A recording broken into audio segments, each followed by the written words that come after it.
The icy midday wind cut like a knife. Ethan Carter pulled his cart loaded with firewood along the snow-covered path, feeling the weight of every log in his tired arms. The mountains around him gleamed white under the winter sun, beautiful but merciless. He had left his ranch at dawn, and now, 3 hours later, he had barely covered half the return journey. His numb hands forced him to stop. He needed warmth, even if only for a few minutes. With precise movements born from years on the frontier, he gathered dry branches sticking out of the snow, took out his flint, and within minutes had a small fire crackling. The smoke rose straight into the clear sky. Ethan stretched his hands over the flames, sighing in relief as he prepared coffee in his old dented tin.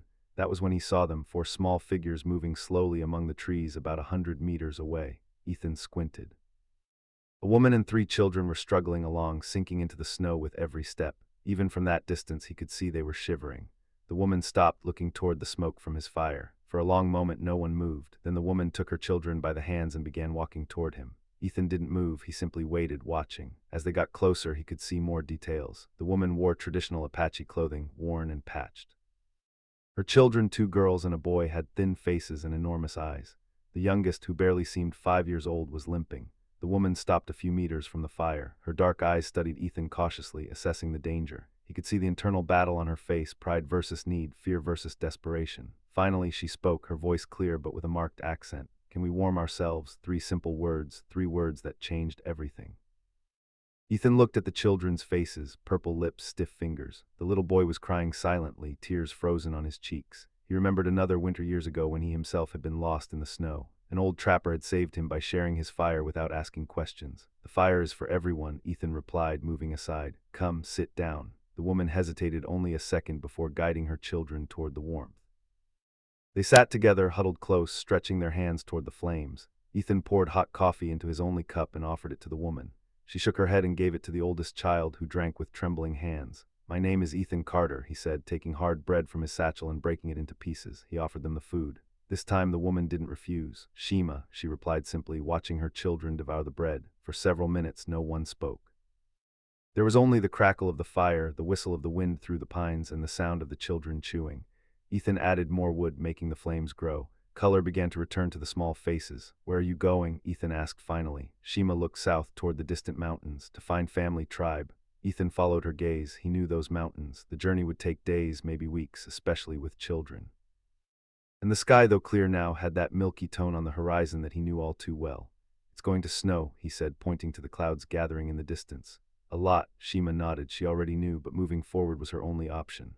The youngest girl curled up against her mother, finally stopping her shivering. The middle child, a girl of about 7, looked at Ethan with curiosity, unafraid.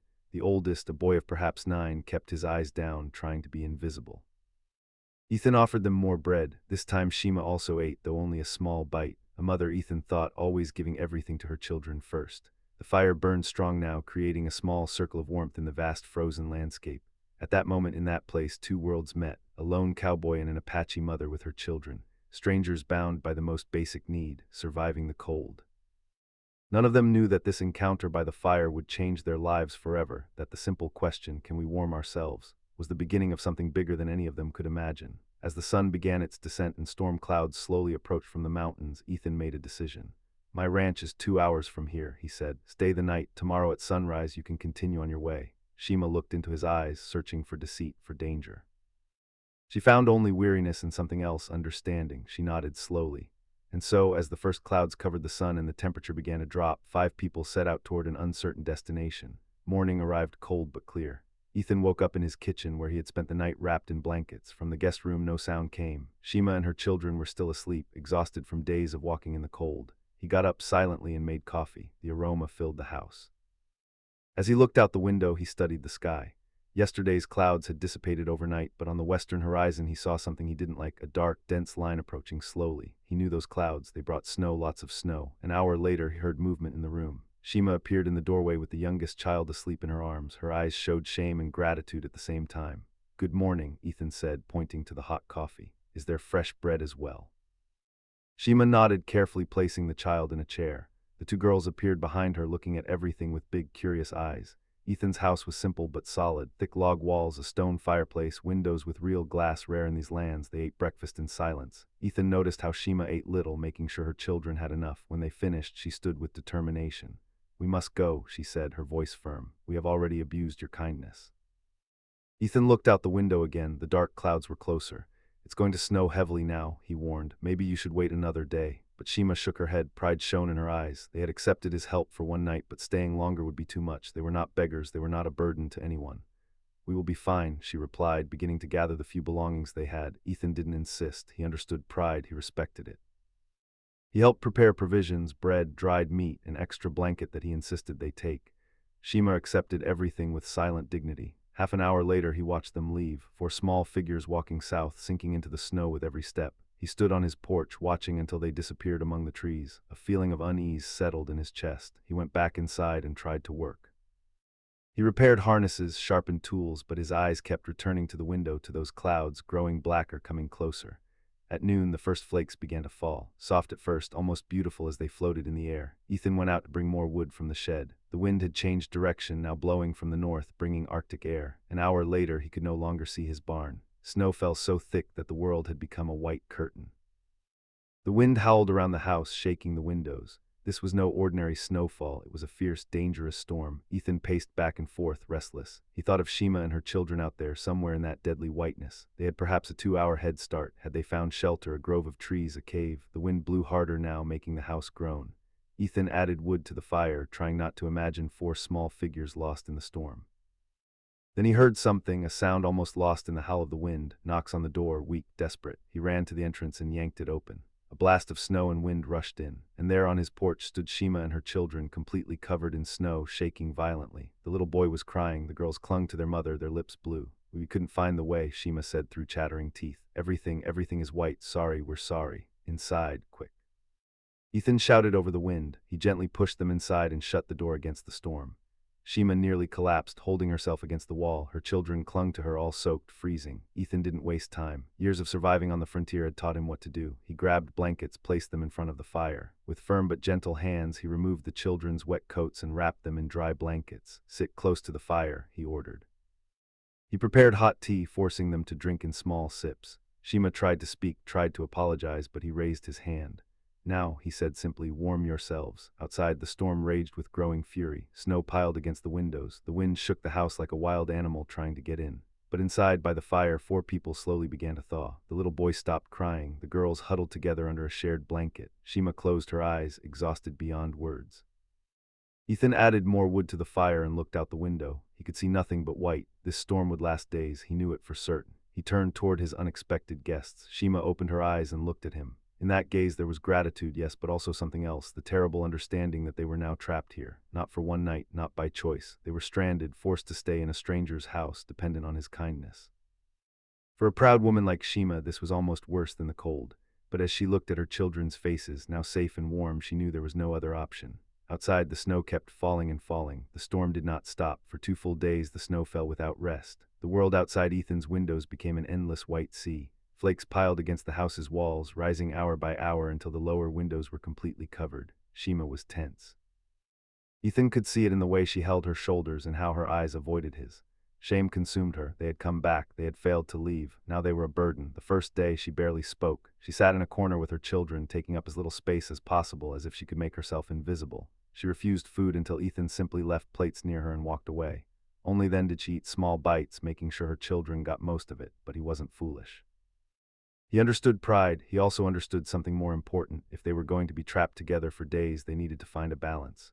On the second morning when Shima got up, she found that Ethan had left clothes to mend on the table, pants with holes, shirts with missing buttons, socks that needed darning. He was outside bringing in firewood, acting as if nothing was amiss. Shima looked at the clothes for a long moment, then slowly she picked up a needle and thread.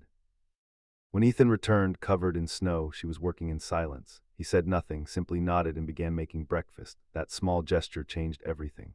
Shima was no longer just a guest, she was someone contributing. Her shame began to diminish. The children, meanwhile, had lost their initial fear. Children are adaptable, resilient. The little one whom Shima called Tasa had discovered Ethan's tool drawer. He spent hours looking at the hammers and nails, fascinated.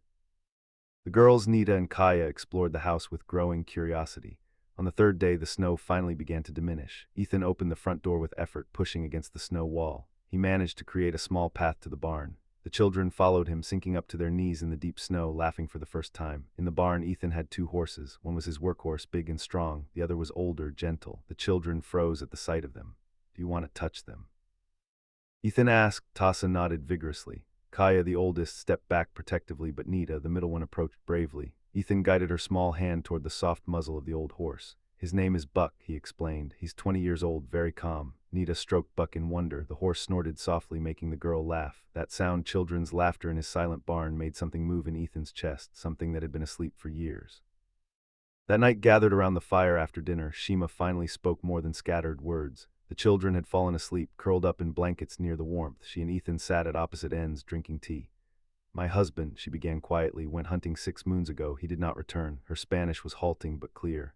We waited, searched, nothing. Ethan listened in silence, watching the flames. The tribe has little food this winter, many mouths. I decided to go south, find my mother's family. I thought, her voice broke slightly. I thought I could do it alone. You are doing it, Ethan said softly. Your children are alive, they are here, that's what matters. Shima looked at him in surprise. In her culture, her world, she had failed. She had to ask for help. She had to accept charity from a stranger. But this man saw strength where she saw weakness. You, she asked. Family? Ethan took a moment to answer. I had a wife, a baby. 5 years ago, fever, they died in 3 days. The words came out flat, emotionless, but Shima could see the old pain in his eyes. She understood. Both had lost, both were alone, both were surviving. This place, Shima said, looking around the house, very quiet for you. Yes, Ethan admitted, very quiet. For a moment, only the crackle of the fire filled the space between them. Two people, two different worlds, bound by loss and loneliness. Tomorrow, Shima said, I cook food of my people, thank you. Ethan nodded. I would like that. The fourth day dawned clear. The sky was an impossible bright blue, the kind of blue that only appears after great storms. Snow covered everything in a perfect, virgin, dazzlingly white blanket under the sun. Shima made Apache-style cornbread using Ethan's supplies but her people's techniques. The aroma filled the house, different, wonderful. The children helped, mixing, kneading. Even Tassa joined in, his little hands making a mess but full of joy. When they ate together, something was different in the air. They were no longer a stranger and his uncomfortable guests. They were people sharing a space, sharing food, sharing life. Outside on the hills beyond, Ethan noticed something that chilled his blood for reasons different from the snow. Smoke from his nearest neighbor's farm, Thomas Brennan. Thomas had seen his smoke too, and would soon come to investigate why Ethan was burning so much wood, why there were so many small footprints in the snow around his house. The peace of these isolated days was about to end. On the fifth day, Ethan was chopping wood behind the house when he heard the sound of hooves on compacted snow. He straightened, wiping sweat from his forehead despite the cold. He knew that sound. Someone was coming. He walked around the house just in time to see Thomas Brennan dismounting from his horse. Thomas was a large man with a reddish beard and hands like hams. He had a farm 5 kilometers to the east. He was Ethan's closest neighbor. And though they weren't close friends, they helped each other when needed. Ethan, Thomas called, his voice echoing in the cold air. Came to see how you survived the storm. That was a beast, huh? Survived fine, Ethan replied, walking toward him. He could hear movement inside the house. Shima had heard the unfamiliar voice. Thomas tied his horse and stomped toward the porch, shaking snow from his boots. My wife sent me with bread. She knows you live alone and thought. He stopped abruptly. He had looked through the window. Inside, clearly visible, were Shima and her 3 children. Shima stood by the stove with Tassa clutching her skirt. The 2 girls played with wooden blocks that Ethan had carved for them. Thomas turned slowly to Ethan. His face showed pure surprise. Ethan, who are those people? Ethan kept his voice calm, controlled. They are my guests. I found them on the road before the storm. They got trapped here. Guests. Thomas lowered his voice, though his eyes darted nervously toward the window. Ethan, that's an Apache woman and Apache children in your house. I know who they are, and you're hosting them here. Disapproval in Thomas's voice was as clear as spring water. Ethan felt his jaw tighten but kept his tone neutral. They were going to freeze to death, Thomas. What did you want me to do? Leave them to die in the snow? Thomas took off his hat, running a hand through his hair. No, of course not, but these are different people. There's history here, trouble. This woman and these children haven't caused any trouble yet. Thomas raised his hands. Look, I understand your kindness, but things have been tense. There was that attack on the wagon train last month further west. People are nervous, and now you've got Apache living with you. Staying temporarily, Ethan corrected firmly, until they can continue their journey. Thomas looked toward the window again. Inside, Shima had picked up Tassa and moved to the back of the house, away from view. She knew exactly what this conversation meant. Ethan, I'm your friend, Thomas said more softly. I'm warning you. When people in town hear about this, there will be talk, questions. It's not simple. There are families who lost people in conflicts. There's fear, and fear makes people do what? Ethan's voice had an edge now. Attack a woman and 3 small children. Is that what you're saying? No, God, no. I'm just saying this is going to cause trouble for you, for them too. Ethan crossed his arms. I appreciate your concern, Thomas, but as long as they're under my roof, no one is going to hurt them. Understood. Thomas studied his neighbor's face. He saw determination there, hard as rock. He sighed heavily. You're a stubborn man, Ethan Carter. I'm a man who doesn't let children die in the snow. They stood in silence for a long moment. Thomas's horse snorted, shaking its head. Finally, Thomas put his hat back on. All right, but Ethan, be careful. And when they leave, make sure they actually leave. You can't," he searched for the right words. "You can't make this permanent, understand?" Ethan didn't respond. Thomas mounted his horse, looking down at his neighbor. "The bread is in my saddlebag. Next time I go to town, I'll probably keep quiet about this, but someone else will come eventually, and they might not be as understanding as me." "Thanks for the warning." Thomas nodded, turned his horse, and began to ride away. After a few yards, he stopped and looked back. "Ethan, one more thing. Whatever you're doing here, just think it through. Think about what it means, not just for you, but for them too." Then he left, his horse trotting down the snow-covered path, leaving deep tracks. Ethan stood on his porch, watching until Thomas disappeared among the trees. He knew his neighbor was right about one thing: this would cause trouble. It already was. He turned toward the house. Through the window, he could see Shima standing in the shadows, watching. She had heard everything. She might not have understood every word, but she understood the tone, the danger. When Ethan came inside, Shima faced him with firm eyes. "We must go," she said. "Tomorrow. Cause trouble for you." The children looked at her with big, frightened eyes. Tassa began to cry softly. Ethan closed the door behind him and took off his coat. Slowly, he walked to the window, looking at the snow that still covered everything deeply. "The snow is still very high," he said finally. "The mountain passes are closed. You wouldn't make it 5 kilometers before getting trapped again. But your neighbor, my neighbor, is my problem, not yours." Shima shook her head. "No, we are problem. I knew it. We are always problem." The bitterness in her voice cut like a knife. Ethan turned to look at her directly. "You are not the problem," he said firmly. "The problem is people who judge without knowing. People who see enemies where there is only a mother and her children." "You are not afraid," Shima asked, "of what others will say?" Ethan thought of his wife, his baby, the lonely graves behind his house. He thought of 5 years of silence, of loneliness, of a house too big for one man. "I've lost the things that mattered to me," he said. "I'm no longer scared of the words of strangers." The following days were strange. The snow began to melt slowly under a warmer sun, but the ice in Shima's heart took longer to thaw. She knew they had to leave. Every passing day made the situation more complicated for Ethan. But every morning when she looked out the window, she saw that the snow was still too deep. The roads were still impassable, and deep in her heart, in a place she didn't want to admit, she felt relief. Her children were happy. Tassa followed Ethan everywhere like a puppy, imitating the cowboy's every move. Nita had completely lost her shyness and sang Apache songs while helping her mother. Kaya, the oldest, had begun to smile, something Shima hadn't seen in months. One afternoon, while Ethan repaired a harness at the table, Tassa approached him timidly. "Mr. Ethan," the boy said in his halting Spanish. "Can I help?" Ethan looked at the 5-year-old. "Sure, come here." He gave Tassa a piece of soft leather and taught him to make simple knots. The boy worked with his tongue sticking out in concentration, his little fingers struggling with the material. When he finally managed to make a knot, his face lit up with pride. Shima watched from the kitchen, and something inside her broke. Tassa didn't remember his father. He had been too small when the man disappeared. But here, watching her son with Ethan, she saw something that both broke and healed her heart. At the same time, she saw what her children needed, what she needed: a safe place, a home. That night after the children were asleep, Shima gathered her courage. "Ethan," she began, "I need to say something." He looked up from his coffee. "I'm listening. When the snow goes, we will go, I promise." But she took a deep breath. "I can work while we are here, earn our stay. I don't want to be a burden." Ethan put his cup on the table. "Shima, you already work. You cook, you clean, you mend. You do more than enough." "It is not enough. You give shelter, food, safety. I only do house tasks." "Then what else do you want to do?" Shima had thought about this. "I know plants, medicinal plants. I can make remedies, ointments. People need these things. We can sell them." Ethan considered this. It was true that the nearest doctor was 2 days away. Good remedies were always in demand. "All right," he agreed. "When spring comes, we can try." Shima nodded, feeling a weight lift from her shoulders. It wouldn't be charity. It would be fair exchange. 2 weeks later, when the snow had finally melted enough to make short trips possible, more visitors came. This time it wasn't just Thomas. Ethan was in the barn when he heard several horses. He went out and saw 5 men from town dismounting. Thomas was among them, looking uncomfortable. The others were local farmers: Bill Henderson, the Murphy brothers, and Samuel Cross, the owner of the general store. "Ethan," Samuel said, clearly the group's spokesman, "we need to talk. It's about your guests. They've been here almost 3 weeks now." Samuel cleared his throat. "Look, we all understand you help people in need. That's fine, but it's time for them to leave. The snow is melting. The roads are open." Ethan crossed his arms. "What if they're not ready to go yet?" Bill Henderson, a red-faced man, spoke harshly.